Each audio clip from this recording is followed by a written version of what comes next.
les archers d'élite des gens d'Éphraïm ont tourné le dos le jour du combat. Car ils n'avaient pas respecté l'alliance qui les liait à Dieu. Ils avaient refusé de suivre son enseignement. Ils avaient oublié ses exploits et les merveilles qu'il leur avait faites. En Égypte, dans la région de Soan, sous les yeux de leurs ancêtres, il fit pourtant des prodiges. Il fendit la mer pour les faire traverser. Il dressa ses eaux comme une muraille.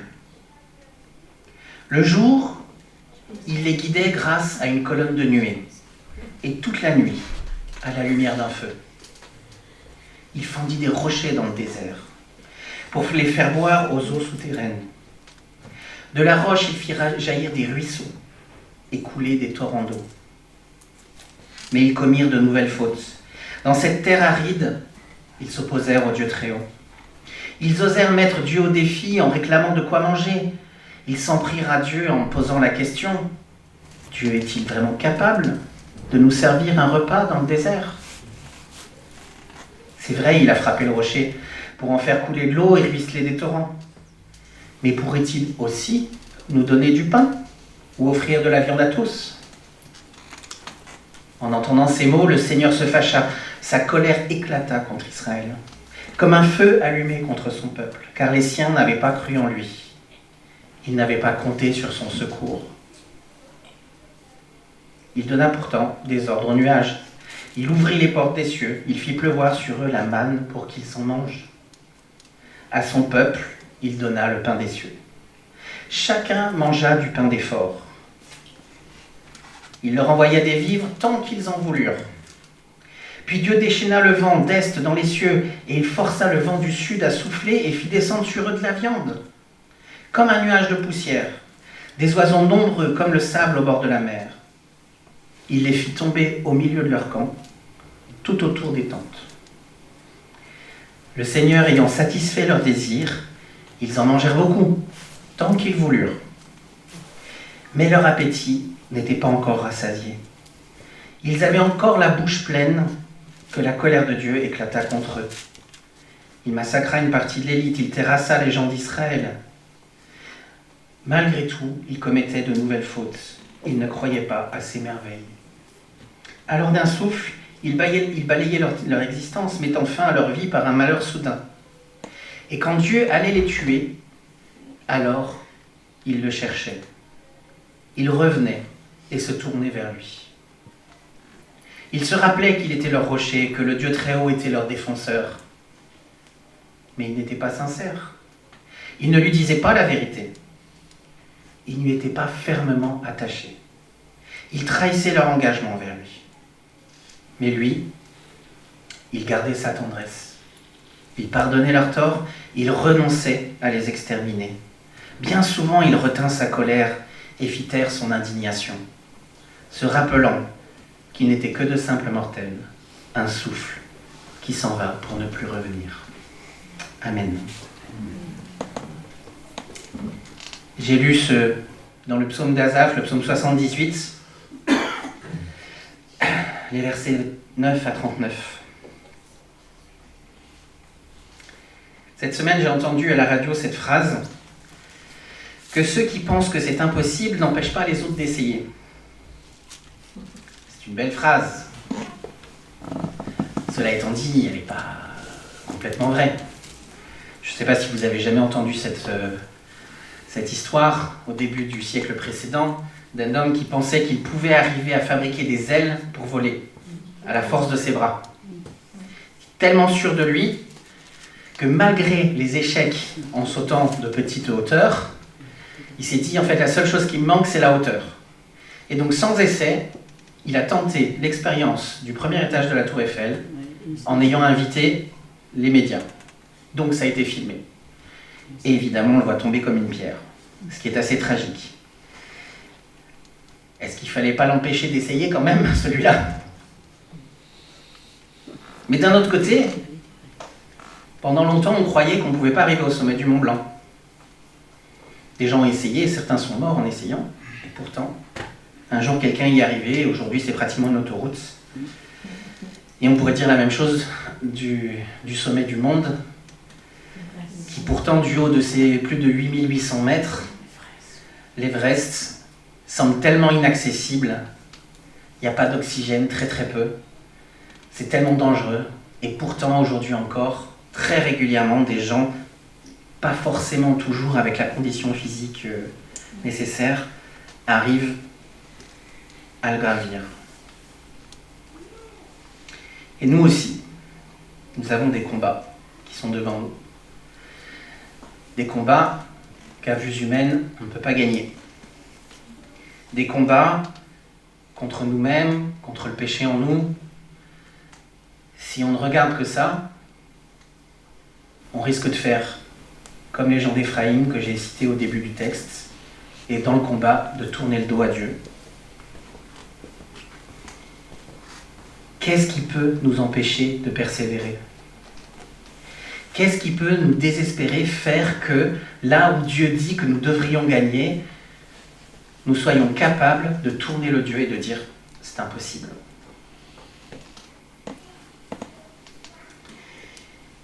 Le psaume en particulier parle, dans la partie dont on a parlé, il mentionne des éléments qui sont arrivés à l'ensemble du peuple d'Israël, mais sur la fin, en fait, il va dire que les gens d'Éphraïm ont été délaissés pour les gens de Juda, donc deux tribus d'Israël, et c'est la tribu de Juda qui sera bénie et qui verra la naissance du roi David. Mais en vrai, c'est tout le peuple, c'est les actes de tout le peuple dont on a entendu parler là. Et Juda aussi finira par partir en exil. C'est vrai de tous les hommes et de toutes les femmes de l'Ancien Testament, même les plus grands, même Moïse, même Élie.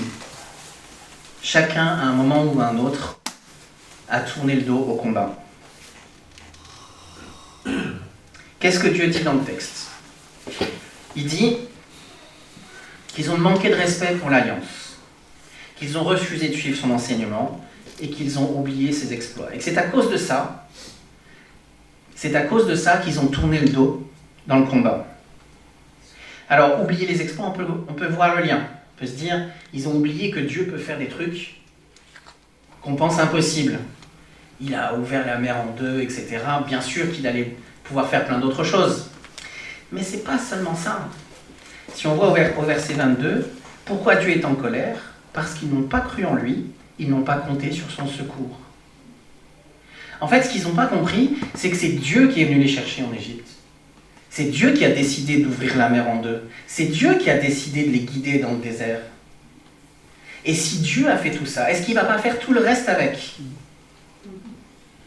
Donc c'est pas seulement se souvenir que Dieu est capable, c'est se souvenir de la tendresse de Dieu dont il est question au verset 38. Quand une difficulté grande, et pour eux c'était le désert, la grande difficulté qui était devant eux c'était le désert, vivre et survivre dans le désert, parce qu'ils ne se souviennent pas, parce qu'ils n'ont pas confiance en Dieu, alors ils tournent le dos face au combat. Le désert, c'est quand on est nu et désemparé. Le désert, pour eux, c'est quand ils n'ont aucun contrôle sur leur avenir. Ils sont complètement dépendants de Dieu. Et au lieu de se rappeler que Dieu a promis de prendre soin d'eux, il y a une alliance dont on parle qu'ils ne respectent pas. Ils oublient que Dieu, dans son alliance, a dit qu'il prendrait soin d'eux. Alors ils se rappellent de l'Égypte. C'est quand même en Égypte, manger des concombres. Ils pensent aux concombres en Égypte, alors que même ils étaient en esclavage, qu'ils ne disposaient pas de leur vie, mais il y avait une forme de sécurité dans l'esclavage et de bénéfices secondaires qui, à leurs yeux, semblent plus intéressants que leur nouvelle situation, pourtant de liberté, et d'être dépendants d'un Dieu qui a promis de prendre soin d'eux. Non, ils se rappellent du désert. La mer rouge, la fumée, le feu, l'eau qui a jailli du rocher. Tout ça ne suffit pas. Ils mettent Dieu au défi dans leur manque de foi, en fait. Et c'est ce que fait le manque de foi, c'est de mettre Dieu au défi. Il nous a donné de l'eau, ce qui peut aurait dû nous donner du pain. En fait, ils ne se disent pas « Ah, le Seigneur est notre berger, il va prendre soin de nous, il nous donnera ce dont on a besoin. » Et leur Seigneur leur aurait donné. Non, ils se disent « Bon, on a eu soif, on a obtenu de l'eau, maintenant, quand même, Dieu nous doit bien du pain. » Et quand Dieu leur donne du pain, bon, bah maintenant, Dieu nous doit bien de la viande. La colère de Dieu contre eux n'est pas parce que Dieu est vexé. La colère de Dieu contre eux, c'est parce qu'ils manquent de confiance. C'est la même raison pour laquelle Jésus pleure au moment du décès de Lazare. Au moment du décès de Lazare, Jésus pleura, Jean 11, 32, le verset le plus court de la Bible, je crois. Il ne pleure pas à cause du décès de Lazare, parce que lui, il sait qu'il va le ressusciter, le texte nous le dit.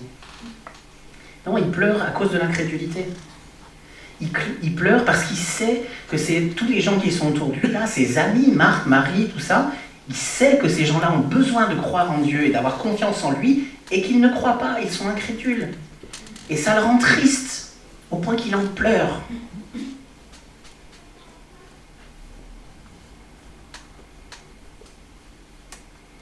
Au désert, ils ont eu peur d'avoir faim.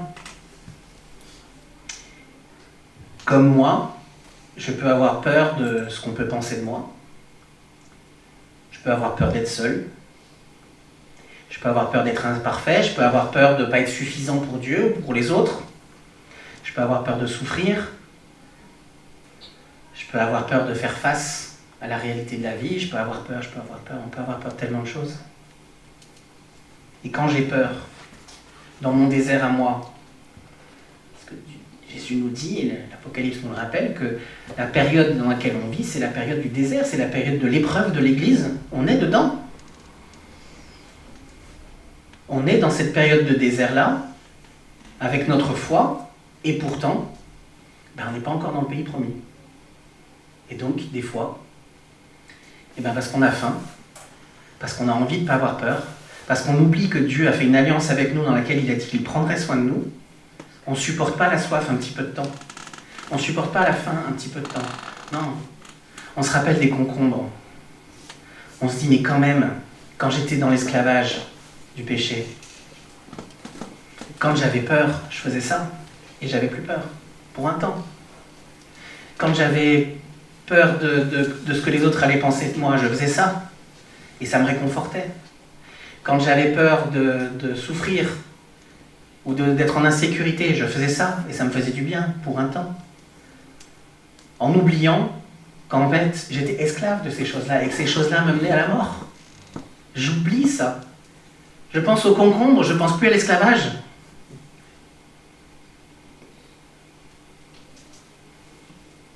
Notre vie passée, qui fait encore des incursions dans notre vie d'aujourd'hui, c'est l'Égypte. C'est la même chose. Et parfois, souvent, elle peut avoir l'air intéressante. On oublie, on regarde la surface, on regarde la vitrine. Le bel étal de concombre en vitrine, qui donne bien envie quand on est dans le désert. On oublie que derrière, c'était ça, la prison.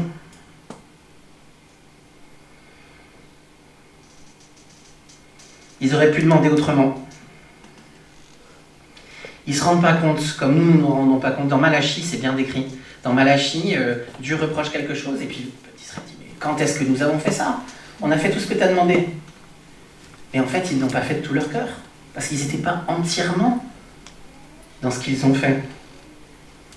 Et donc du coup, quand ils ont demandé avec un manque de confiance, en ne s'adressant pas au Dieu de l'Alliance, mais en s'adressant à un Dieu qui leur devrait ces choses-là. En ne s'adressant pas au Dieu qui a promis de prendre soin d'eux, en s'adressant à un Dieu qui devrait leur donner tout ce qu'ils veulent au moment où ils le veulent. Et on pourrait les comprendre, qu'est-ce que pas leur reprocher, on est dans le désert, on n'a pas à boire, bien sûr, on a peur, on a soif. Mais Dieu vient d'ouvrir la mer Rouge. Comment est-ce possible? Alors, vu d'ici, on se dit, mais comment est-ce possible? Dieu vient d'ouvrir la mer Rouge, comment ils ont pu oublier un truc pareil? Eh bien, mes amis, quand on oublie ce que Dieu a fait pour nous au moment de notre conversion, et qu'on a envie de retourner vers l'Égypte, eh bien, on est pareil en fait. Et du point de vue de Dieu, ça ressemble à la même chose. Et peut-être que les Israélites, en lisant notre histoire aujourd'hui, s'ils avaient le livre de l'histoire de Michaël et qu'ils voyaient tout ça, ils diraient mais pourquoi il a peur? Regarde ce que Dieu a fait là. C'est quand même incroyable. Comment on peut être oublié à ce point-là? Ce qu'il faut bien dire, c'est qu'on n'est pas différent d'eux. On n'est pas différent d'eux. Et ce qu'ils ont vécu dans leur cœur, leur aveuglement face à la réalité de l'amour et de la tendresse de Dieu est le même que le nôtre. Il n'y a pas de différence. Et ça peut sembler aussi fou qu'ils aient oublié que nous ayons oublié. Ils auraient dû demander autrement, de tout leur cœur. Ils n'auraient pas dû vouloir plus. À un moment, il dit, ils avaient encore la bouche pleine. Je trouve que c'est tellement parlant comme image. Ils avaient encore la bouche pleine, ils n'étaient toujours pas satisfaits. Et quand ils reviennent finalement, parce qu'à un moment ils ont peur, quand ils reviennent finalement, ils manquent de sincérité. Et quand arrive le combat, et bien finalement ils tournent le dos. Voilà comme on en est arrivé là. Voilà comme on en est arrivé au point que face au combat, ils tournent le dos. Ah, moi, si j'étais Dieu, ils auraient pris cher. Hein. Heureusement. Heureusement que je ne suis pas Dieu. Regardez Moïse. Moïse, c'est ça qui s'est passé. Il a dit, on a marre. Vous n'êtes jamais satisfait. Vous venez de sortir d'Égypte. On a ouvert la mer en deux. On a eu tout ce que vous avez vécu jusque-là. Et maintenant, vous mettez Dieu à l'épreuve par votre manque de foi. Et Moïse s'énerve et il frappe le rocher. Et à cause de ça, Dieu va le punir. Parce que Moïse a donné une mauvaise image de Dieu. Moïse a fonctionné comme nous on fonctionnerait.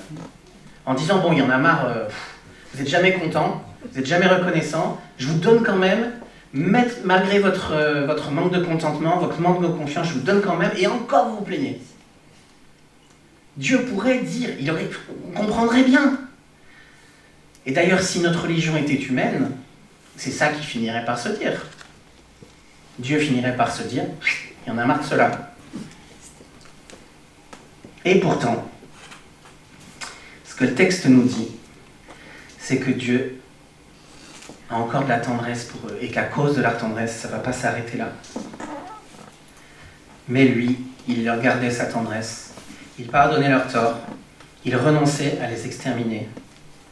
Bien souvent, il retint sa colère et fit taire son indignation, se rappelant qu'il n'était que de simples mortels, un souffle qui s'en va pour ne plus revenir. Est-ce que nous avons du mal, nous, à accepter pour nous-mêmes d'être ce souffle qui passe pour ne plus revenir sur Terre dans ces conditions-là? D'être ces gens incapables d'obéir à Dieu réellement de tout notre cœur. On a du mal à l'accepter. Mais Dieu, lui, il le sait. Et c'est pour ça qu'il va venir. C'est pour ça que Jésus va venir. Mais en attendant, eux, ils ne le savent pas.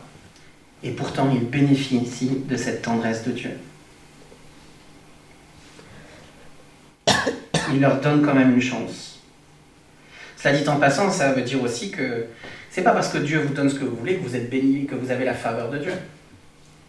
Il peut arriver parfois que Dieu, dans son infinie sagesse, nous donne ce qu'on demande, même si c'est pas bon pour nous. Il leur donne alors qu'ils sont loin d'être fidèles.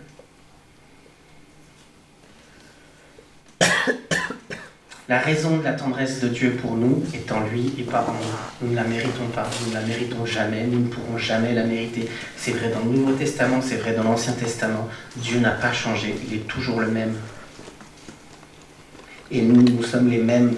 Nous sommes les mêmes que ce peuple d'Israël. On oublie ce que Dieu a fait pour nous. En fait, on n'a même pas vraiment conscience. Vous me direz ce que vous en pensez. Pour certains, c'est plus flagrant que pour d'autres. Mais je me rends bien compte que je n'ai pas vraiment conscience que Dieu a vraiment ouvert la mer en deux pour moi. Que quand il m'a pardonné de mon péché, il m'a vraiment libéré de l'esclavage. Je n'ai pas vraiment conscience de ça. Pas au point où je devrais, parce que mon cœur est dur, parce qu'il y a encore un voile qui fait que je ne vois les choses qu'à travers quelque chose d'obscur, et notre compréhension de l'évangile et de Dieu est entièrement dépendante du Saint-Esprit en nous, qui nous maintient comme il l'a résolu. Si nous n'avons pas ça, nous n'avons rien. Nous sommes perdus si nous n'avons pas cette tendresse du Dieu qui nous connaît intimement jusqu'au plus profond de nos faiblesses, des faiblesses que nous ne reconnaîtrons jamais de ce côté-là de l'éternité. Jamais complètement. On oublie, on n'a pas remarqué, on ne s'est pas rendu compte de l'ampleur de ce que Dieu fait tous les jours aussi en nous guidant la nuit et le jour par son esprit en nous. Et ça, malgré toute notre rébellion, malgré toutes nos difficultés à lui faire confiance, malgré le fait qu'on oublie parfois qu'il a fait une alliance avec nous, et que même il arrive, un peu plus souvent que ce qu'on voudrait bien le croire, que nous tournions le dos dans l'épreuve. Et il arrive encore qu'on demande plus. Il arrive encore qu'on demande plus. On ne comprend pas la tendresse de Dieu pour nous. Et des fois même, on la refuse aux autres. Des fois, on refuse aux autres la tendresse que Dieu a eue pour nous. Encore une fois, parce qu'on ne se rend pas compte. Souvenez-vous de l'histoire que Jésus raconte avec ce serviteur qui doit une dette immense, qu'il est incapable de rembourser à son maître. Et son maître dit, bon, j'ai pitié de toi, je ne vais pas te mettre en prison, ta dette est effacée. Il sort, il rencontre un ami qui lui doit une somme beaucoup moins importante. Et il a déjà oublié ce qui vient de lui arriver. Il ne fait pas le lien. Et il menace son ami. Il le colle au mur. Il lui dit, tu vas me rendre ce que tu me dois, sinon je te jetterai en prison. On est comme ça. Et il peut l'arriver que nous aussi, nous refusions la grâce aux autres. Il est déjà difficile de la comprendre et de la connaître et de l'accepter pour soi. Et parfois, on trouve le moyen aussi de la refuser aux autres. Quand on a peur de ce que les autres peuvent penser de nous, quand on a peur de souffrir, quand on sent l'insécurité, quand on a peur de ne pas être aimé, quand on a peur de ne pas réussir, on revient, on pense au concombre d'Égypte, et on revient vers des manières d'affronter ça qui ne sont pas très glorieuses et qui ne rendent pas gloire au Dieu qui nous a sauvés et qui nous aime.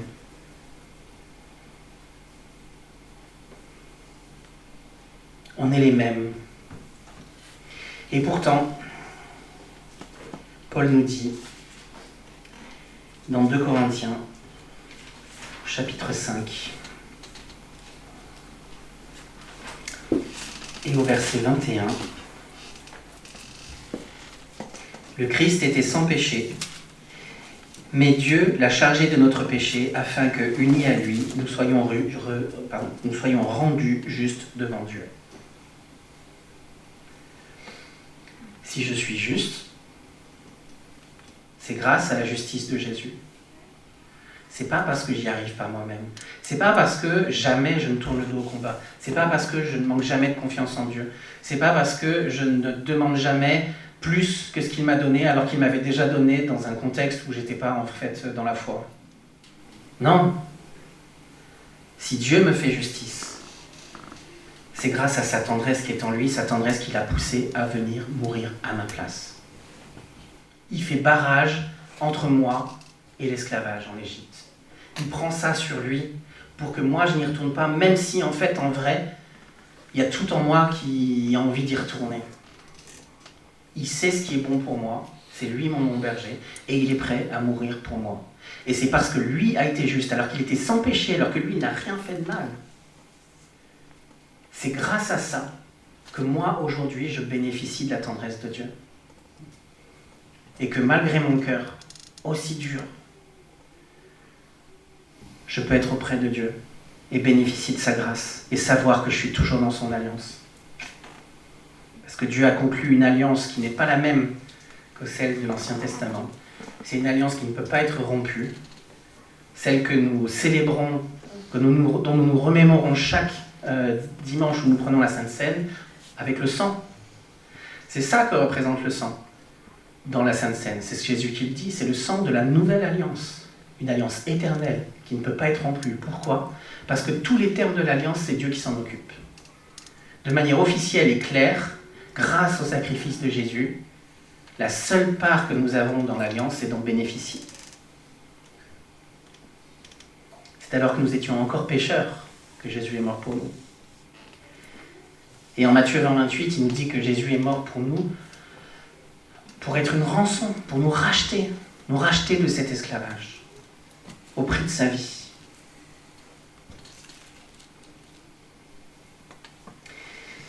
En écrivant cette prédication, j'ai pensé à Samuel et à son combat. Alors, ne me faites pas dire ce que j'ai pas dit, ce que je ne vais pas dire. Je ne pense pas que Samuel était parfait, hein.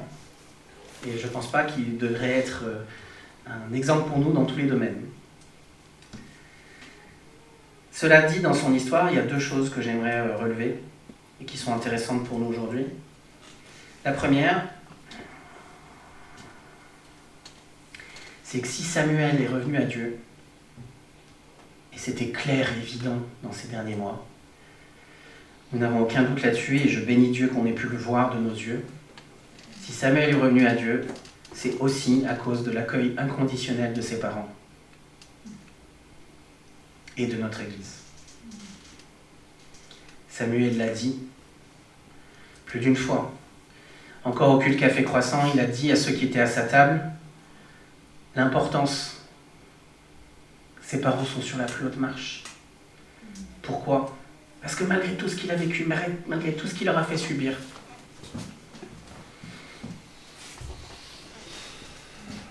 et on sait qu'ils ont souffert, et bien malgré tout ça, ils l'ont toujours accueilli. Ils ont eu la tendresse pour lui, qui est un exemple, une petite part de la tendresse que Dieu a pour nous.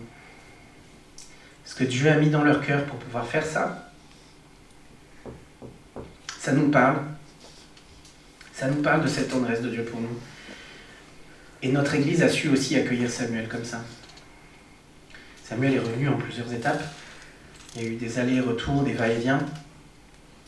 Mais qu'est-ce qui a fait que finalement il est revenu ? Il en témoignait. C'est qu'ici, il ne se sentait pas jugé. Il était comme cette femme adultère. Il savait bien qu'il y avait du mal en lui.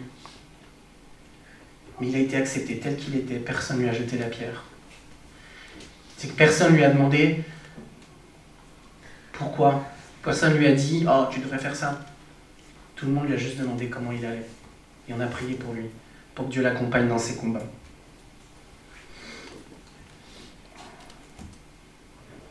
Et je pense que c'est une des applications de ce texte pour nous. C'est de nous rappeler l'importance de l'accueil inconditionnel. Ça ne veut pas dire qu'il faut dire que le mal est bien, jamais. Mais ça veut dire que tous ceux qui souffrent du mal sont nos frères et sœurs. Du mal qu'ils ont en eux, du mal qu'il y a dans le monde, du mal qu'on est capable de faire nous-mêmes. Et deuxième chose, c'est que l'épreuve de Samuel, c'était un combat difficile, puisqu'il avait plusieurs dysfonctionnements dans son cerveau qui ont rendu sa vie vraiment très compliquée, et notamment une addiction à l'alcool qui était extrêmement forte et qui n'était que la pierre immergée de l'iceberg, la partie immergée de l'iceberg.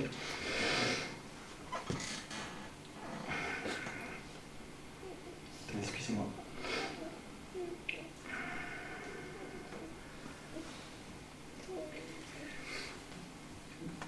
Dans l'épreuve, finalement, en fait, son orgueil a été brisé. Son orgueil a été brisé et il a pleuré sur son péché comme peut-être aucun d'entre nous ne le fait. Parce que lui, il en souffrait de la manière la plus directe, alors que nous, on arrive à s'en sortir. Nous, on arrive à faire que ça ne se voit pas trop autour de nous. Je n'ai pas l'idée, je ne sais pas ce qui se passe dans vos cœurs quand vous êtes seul dans votre chambre ou dans vos pensées. Et pareil, vous ne savez pas pour moi. Samuel, il n'avait pas le choix. Ça se voyait. Et Samuel a accepté l'humilité. Il a été obligé, mais il l'a accepté quand même. Il aurait pu refuser. Il a demandé qu'on prie pour lui plusieurs fois. Dans l'église, on l'a fait au moins 2 fois. Et des fois dans mon bureau, plusieurs fois, soit seul avec lui, soit avec d'autres. Parce qu'il avait l'humilité de dire sa faiblesse. Il a eu l'humilité de dire « J'ai besoin de vous, mes frères et sœurs, priez pour moi ». Et Samuel détestait le péché qu'il y avait en lui, de tout son cœur. Et je pense que c'est un exemple pour nous. Ça doit nous faire réfléchir sur l'humilité dont on a besoin pour reconnaître vraiment notre état et du coup accepter vraiment la grâce. Nous avons été témoins de la grâce auprès de lui et je pense qu'il n'y a rien d'autre qui pouvait le faire revenir à Dieu.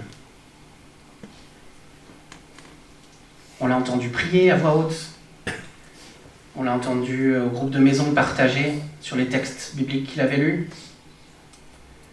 Il était heureux de participer, de servir dans notre Église, de tout son cœur.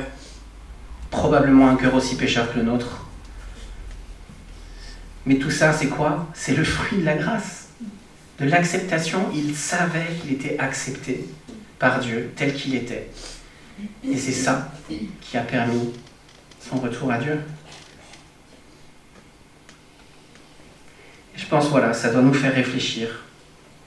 Parce que c'est toujours un travail de l'esprit en nous. Dieu ne nous rejettera pas.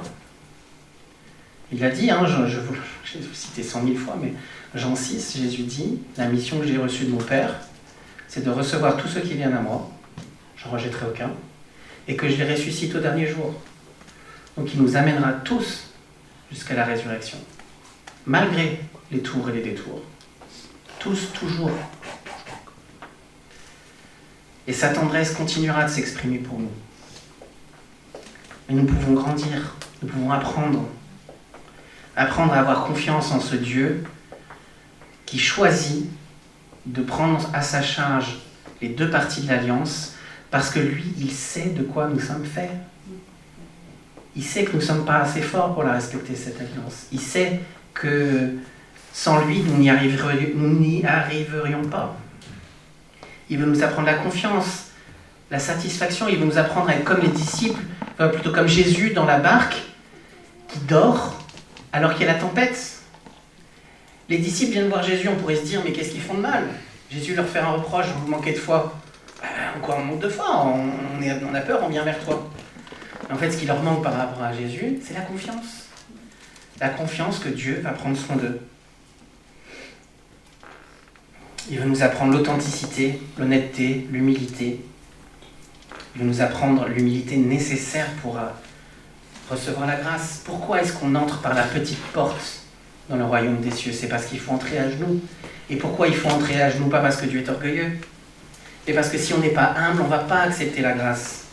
Mais une fois qu'on accepte la grâce, c'est un cadeau incroyable dont on doit se souvenir à chaque fois qu'un combat se présente à nous. Parce que Jésus est notre justice. Je ne suis pas juste grâce à moi, c'est Jésus qui est ma justice. Il l'est.